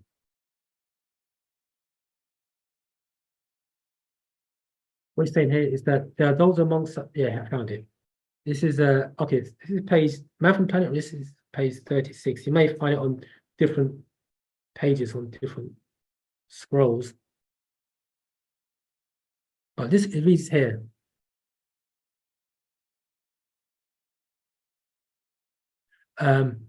Question: will the 144,000 be under the spell when this occurs? Answer: no. They, the 144,000, have been pre-encoded to break the spell by awakening at this time with the help of the facts I put out. That means that their DNA structures were genetically designed to go off at the sound of my voice and the reading of the scrolls, like an alarm clock at a designated moment in their own lives, in order to accommodate more facts and more right knowledge, right wisdom, and right understanding.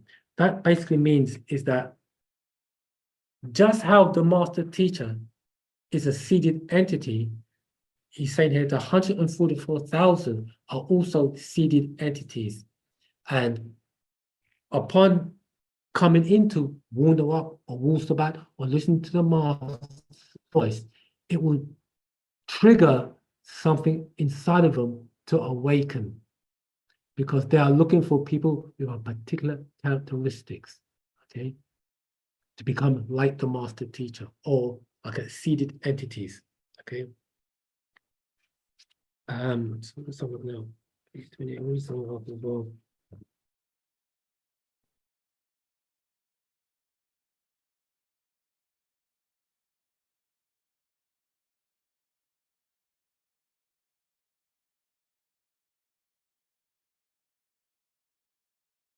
Okay,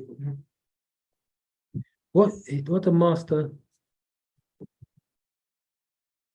let me just page. I'm gonna start from page 27. Man from Planet is page 27.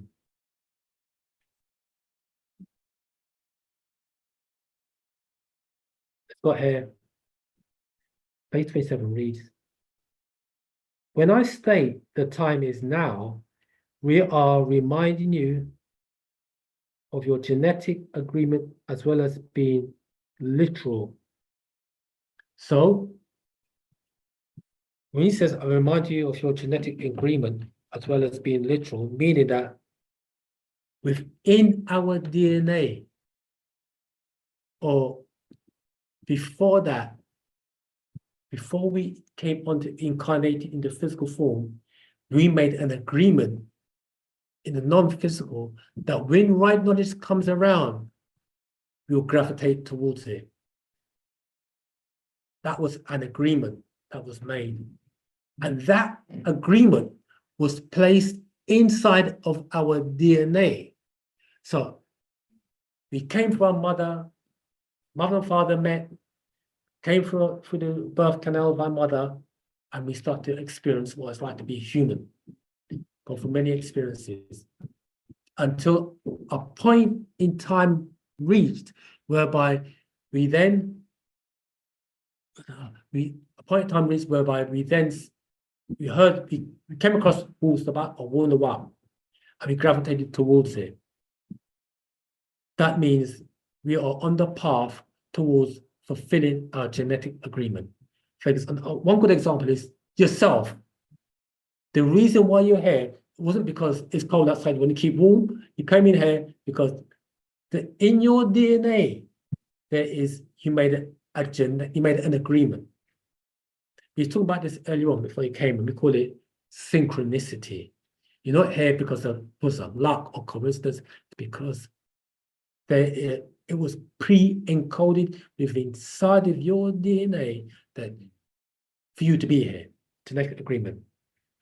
Okay, so it says the genetic shift is taking place. There's a change in our DNA, in our genes. That's what a genetic shift is. It's a shift taking place. Children are being born with the barytheric gland, and even some adults are waking up with it re-implanted. Just because a child is born with their DNA, so are born with the barytheric gland, and just because some adults are waking up with it re-implanted, does not mean that they are aware of it. You know what I mean? The time is truly now. And when we say now, we talk about you have then in the past, then in the future, and there's now. There is only now. There was always a now. There will always be a now. Okay. The time is truly now. Another interesting aspect of this anomaly, that's why time seems to be speeding up, not it seems to be speeding up, it is speeding up. Another interesting aspect of this anomaly is that your DNA codes were set to go off now, before your soul left. As you may have noticed,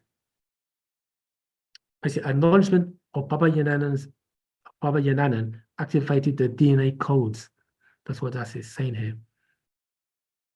As you may have noticed, that now did not occur at your birth or any other time until now that you read what I teach of the awakening. That's now. So we're saying that we said earlier on, even though we have information that's pre-encoded, or our genetic agreement has been pre-encoded, in that awakening did not occur at birth, only right now. Okay, so the first time you heard of Wu-Sabat, that was your awakening. Okay, wasn't fully awake, but the alarm clock went off. Even though you have lived through many nows, and the degree of your awakening is in direct relation to the degree of now that you are experiencing, because I'm here with you now, and that determines the awakening. Okay, so when you talk about the DNA, are we linked to the pharaohs? We may not be linked directly to the pharaohs, but we are linked to the higher beings by way of that seed or that DNA structure that's within inside of us. That is our link back to the stars. Okay. And the pharaohs of that time, I won't say all of them, but they did have some science. They did have science, sort of science, and they had this priest. They had orders that of initiation, which was done by the higher beings. Okay, the Latharu. So I've got a question. Go ahead. You know, when you said that it's being encoded within us, the 144,000, that sounds like the 144,000 has also been chosen already for us to be ignited, if you want to say, or activated, or to remember. Sounds like we've been chosen. Am I Yeah, correct in thinking that? you're 100% right on that. They have been chosen, but there are those who, even though they've been chosen, it doesn't mean that they will last the course. As I say, hear this now. You heard the phrase, many are called, few are chosen. So, Sure. because he does say that not everyone's going to make it. But when you look at the number, 144,000, if compared to what 7 billion people on the planet Earth, 144,000 is like 0.000% of 7 billion. So it's not really a great number. But you're 100% right. The 144,000 has already been chosen. Whether they are aware of it or not, that is another matter. Yeah, I heard that the 144,000 is actually in frequency that we need to align with so that we can access higher dimensions. These are the people, but I mean, we say 144,000 very, it's not much, you know. No.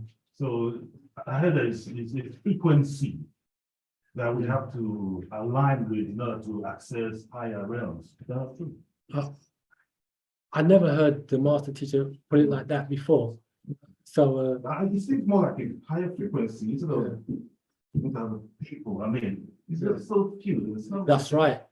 Well, and I never ever heard the master say 144,000 is about higher frequencies, etc., etc. He does talk about. I mean, do you guys listen to other things apart from what your master teacher teaches? Oh yeah, yeah, I do. Yeah, I can only speak for myself. I do listen to Because there's wisdom everywhere. You That's know, right. it doesn't have everything. That's right. Yeah, Mm. but certainly you may listen to somebody and they say, "Oh, the 104 means 144 hertz and etc. etc." Yeah, but I never heard the master teacher say that. He does talk about raising our frequency up to certain levels. But we have chants, etc., etc. He does talk about that, but in terms of the 144,000 is not really a number of people. I've never ever heard him say other than that. So it's true, like you said, that the master says, "Don't believe me, check it out," and to broaden your scope of knowledge, listen to any and everything that has interest to you. You should do. We all should do that. You see. Otherwise, that so we could. The master teacher says, "Don't believe it, check it out," and you check out what he has to say. You see. So yeah, everyone has. You can gain wisdom from anybody, even those who tell fiction.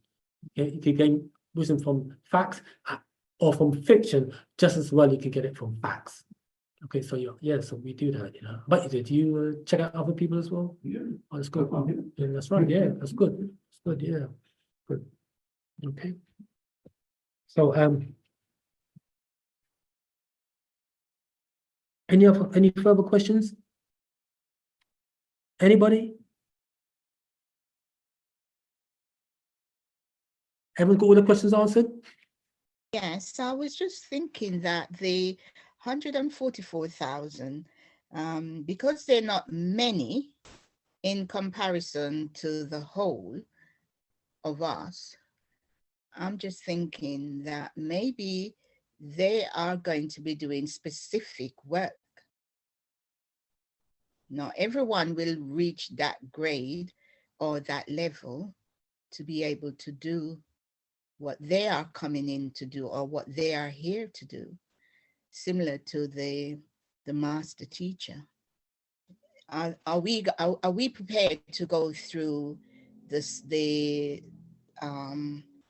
what you call it, the stripping away of what we have learned, to undo what they have taught us over the years, and to go through the process whereby we can get to the level to be able to change what is going on in the life of others. Yes, we have to, this is what the whole doctrine of Wu-Sabat is all about.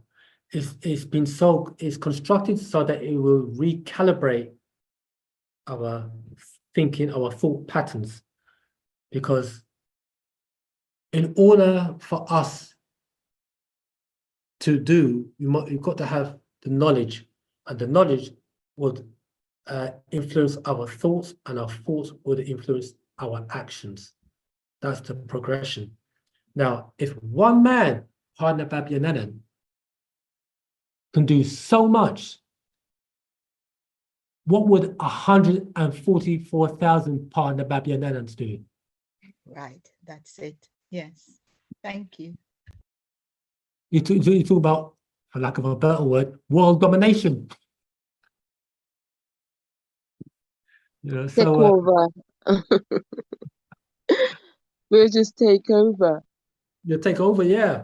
I mean, if one man, Partner Babyanan, can do so much, what would 144,000 Partner Babyanans do?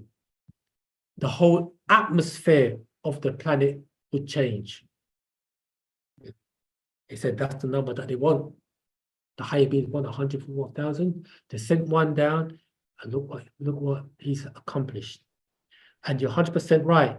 He says that we are 144,000 are to be like him, not be like him, to walk side by side him, not behind or in front. Okay, so you're 100% right on that. Amen to that. Let me just read something here.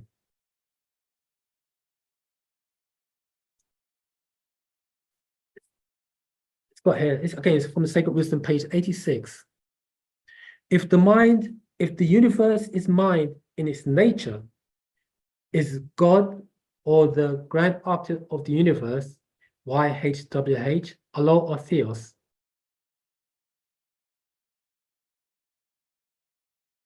I'll read that bit again. If the universe is mind in its nature, is God or the grand architect of the universe, YHWH, is Yahweh, Allah or Theos, then mental transmutation must be the art of changing the conditions of the universe along the lines of matter, force and mind, solid, liquid, gas, person, places, or things, the triad doctrines.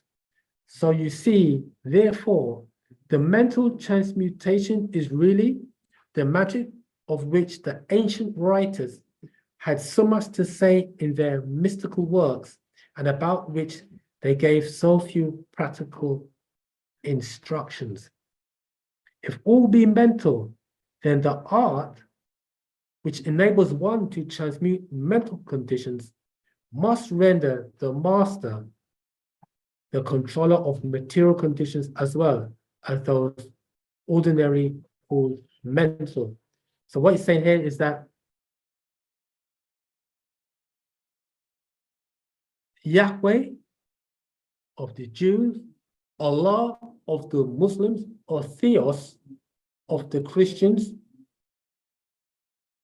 if that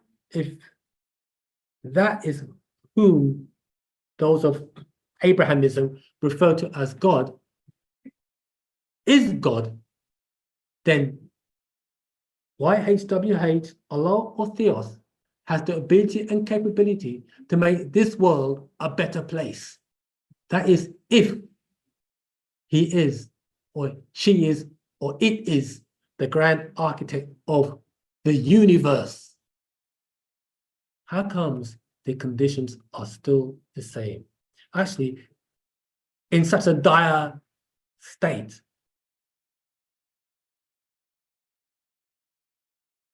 so it's got here, if all be mental, then the art, the practices, which enables one to transmute or change mental conditions, must render the master the controller of material conditions as well. So if God created the galactical heavens, God, Allah, Yahweh, or Theos created galactical heavens and the planet Earth, then he should be able to change the conditions on this planet Earth. That is, if he is, she is, or it is the controller. And since the condition of the planet Earth is not getting any better, he then have to say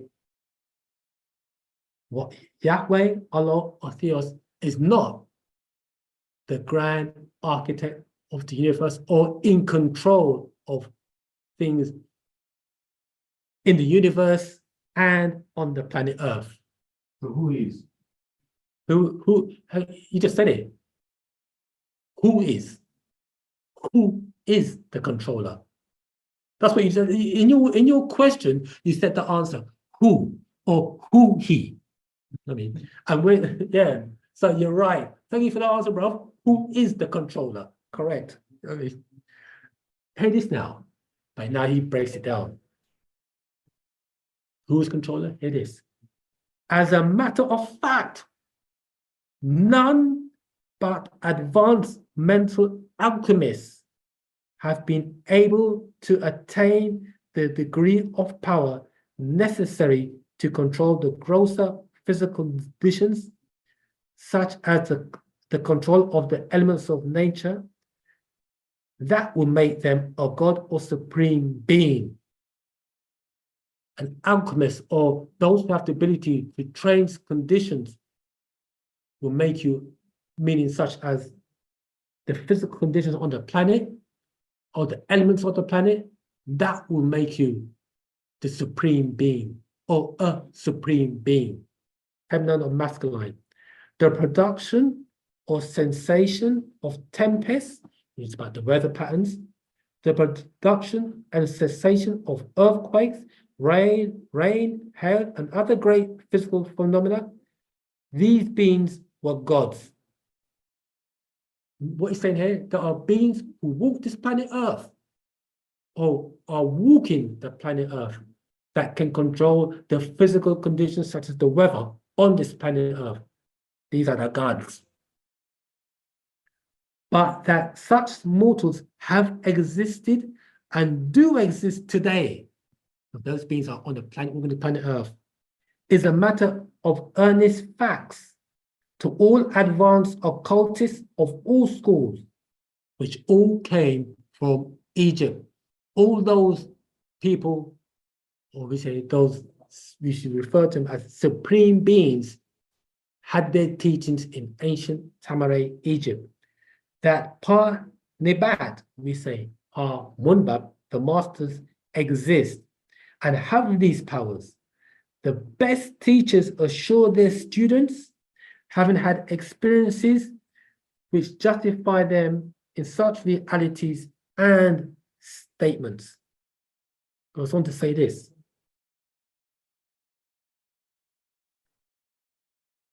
These Neterat, supreme beings, do not make public exhibitions of their powers, but seek seclusion from the crowds of mortals as mortal living and acting as the normal in order to better work their way along the path of attainment and to bring others with them. He's saying here that we have Pana Babyanana in our midst, but there are also the supreme beings walking amongst us that are, what do you say here? But seek seclusion from the crowds of mortals. This had to So be are they doing the same work as Baba Yananan, but like silently doing it? Exactly. You got that right, Zamalta. That's right. If you read L's Holy Injil, I think it's page 304. I haven't got it with me. L's Holy Injil, page 304. It talks about the true story of Bennett, and in there he mentions how there were other beings, other Ethereals that came with Yananan. Some came before, some came after, but some did works and they finished their assignment, and some are still here in seclusion. He doesn't mention that in L's Holy Injil. I think it's page 304. Read it out. If you got that particular, if you got that L's Holy Injil in there, he does explain it in there. That reminds me of a story. I heard that they called him like a Jesus figure who lived in Congo, and he was, doing miracles and getting the Congolese people together, and he was kicking up a stir. He got noticed, then he wanted to come and talk to the UN, and they said yeah.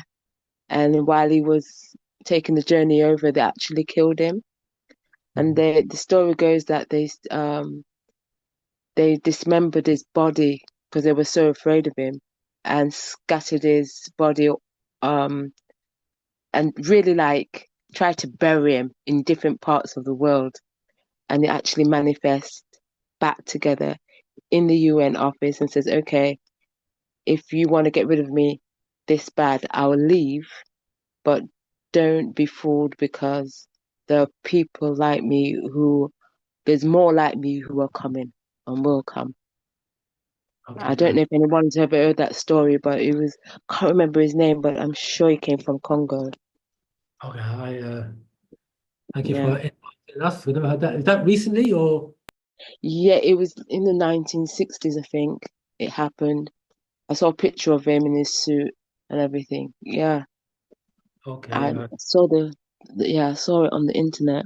They said they tried to kill him many, many times, different ways, but they just couldn't get rid of him. And that was like the last. And they said, okay, yeah, I'll give up, but there'll be more. Okay, I never haven't heard that. Sorry about it. I'll try and research it and see what comes out. Got it, so what you just read here is how there are others like the master. These Neterat, supreme beings, do not make public exhibitions of their powers, but seek seclusion from the crowds for mortals as mortal living and acting as the normal, in order to better work their way along the path of attainment and to bring others with them. We mentioned their existence at this point merely to call your attention to the fact that their power is entirely mental and operates along the lines of the higher mental transmutation under the Egyptian doctrine of mentalism. The universe is mental, and mental is in the all. So that's let you know that the higher powers of nine ether. Now you have others that in the Western world, because they do not have those powers, nine etheric powers, they have to make mechanical instrumentation to produce these effects, like to control the weather. They've got weather machines, they use mechanical devices to control the frequencies on the planet, to get people to think a certain way, etc., because they know that they don't have the mental power to initiate these actions or these natural forces of natural nature. So they are what the master referred to as unnatural. Okay. However, as we said before, the master says, no matter what they do, they will not succeed. But it's got here.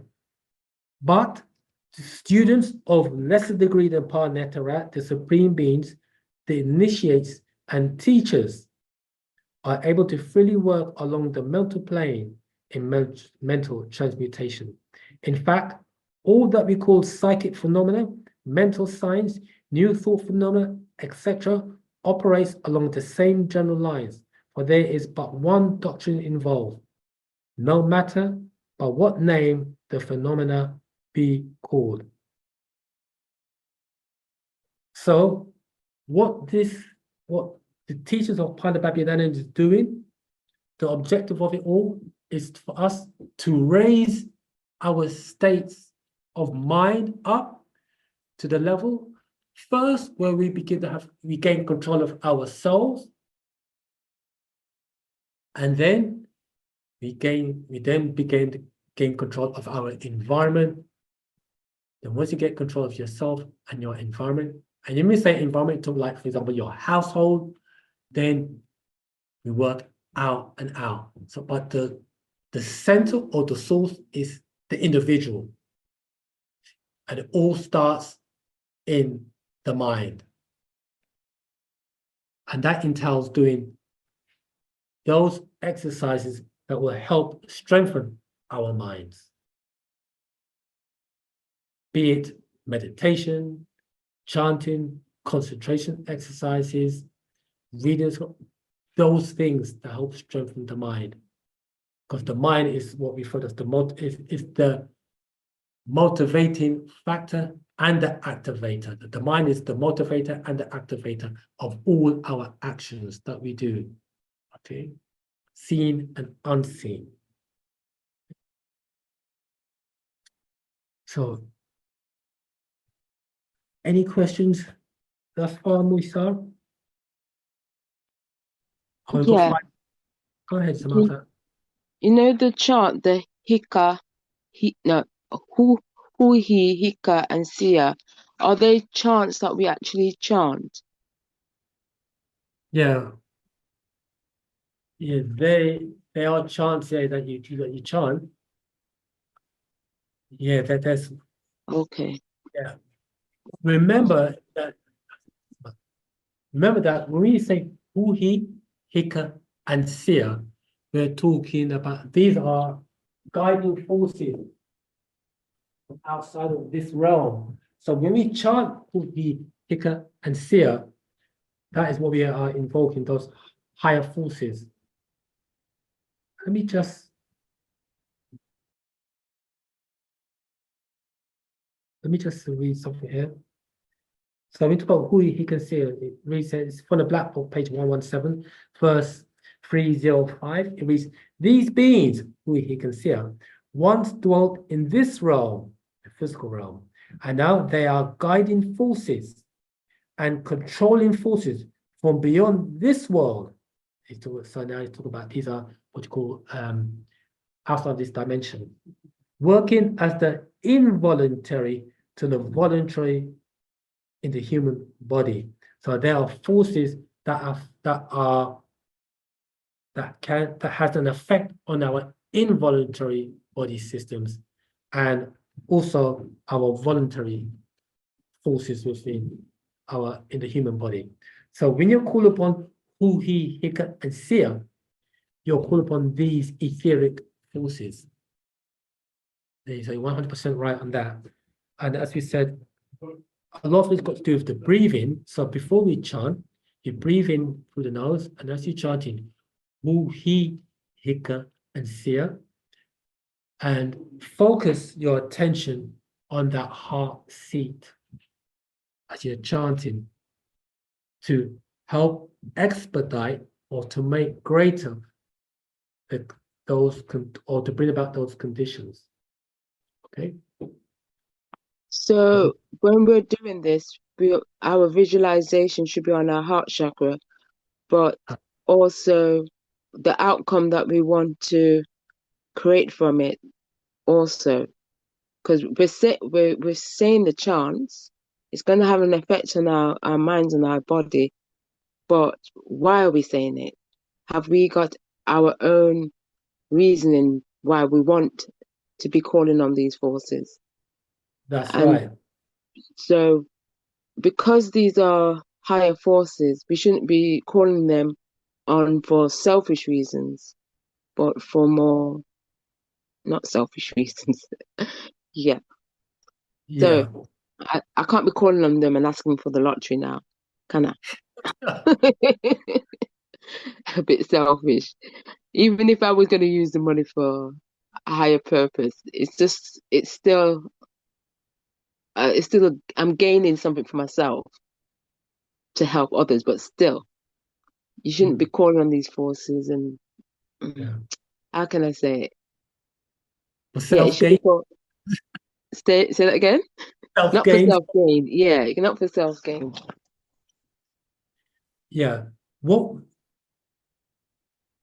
these forces, first of all, you've got to say, you got to have in your mind the intention of why you want to call upon these forces. First of all, know what, not call upon, who is Hu-He? What does Hu-He, Hika, and Sierra represent? And the reason why I want to call upon these forces is because of such and such and such and such. And if it's for the greater good, they will create the conditions. When you call upon these forces, they're like the catalysts to help bring about those conditions that you seek to the condition that you seek. That they'll be instrumental in bringing about those conditions. Okay. I've just been given the sign from the landlord, because that was the last orders.